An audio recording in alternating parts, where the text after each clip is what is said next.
முன்னாள் பிரதமர் ராஜீவ்காந்தி படுகொலை செய்யப்பட்டதற்கு பின் இருந்த நபர்களை காவல்துறை எப்படி கண்டுபிடித்தது என்பதை சொல்லுகிறது சோனி லிவில் வெளியாகியிருக்கும் தி ஹண்ட் தி ராஜீவ்காந்தி அசாசினேஷன் கேஸ்.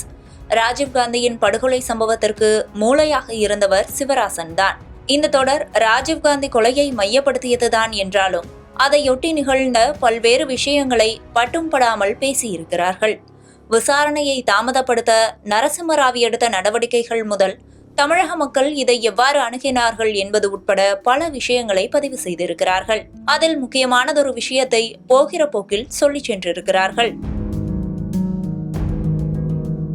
ராஜீவ்காந்தி படுகொலைக்கு பின்னர் சிவராசனை ஈழத்துக்கு அழைத்துச் செல்ல பல்வேறு முயற்சிகள் எடுக்கப்பட்டது. ஆனால் அவர் தன்னிச்சையாக செயல்பட ஆரம்பித்தார். அதிலும் குறிப்பாக அவரின் அடுத்த ஸ்கெட்ச் முன்னாள் முதல்வர் ஜெயலலிதாவை இதே மாதிரியிலான ஒரு திட்டத்துடன் வீழ்த்துவதாக இருந்தது. தொடரை பார்த்த பலருக்கு இது புதிய செய்தியாகவும் அதிர்ச்சியாகவும் இருந்தது. உண்மையிலேயே அவர்களிடம் அப்படி ஒரு திட்டம் இருந்ததா, அது போன்ற தகவல்கள் ஏதேனும் வெளியானதா என்பது குறித்து மூத்த பத்திரிகையாளர் ஏகலைவனிடம் பேசினோம். இல்ல, நான் அது ஒன்றும் பார்க்கல. அதனால நீங்க சொல்றதை வச்சுட்டு சொல்றப்ப அந்த காலகட்டம் முழுக்க நாங்க இதுல இருந்தோம். அது பிறகு அது சம்பந்தமா நிறைய படிச்சிருக்கிறேன், நிறைய எழுதியிருக்கிறேன் மற்றவங்களுக்காகவும்.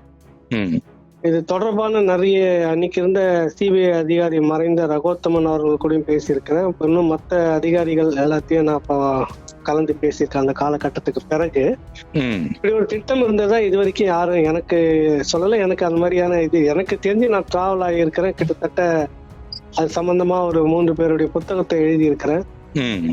அந்த கமிஷன்களுடைய அறிக்கை எல்லாம் பார்த்துருக்கிறேன்.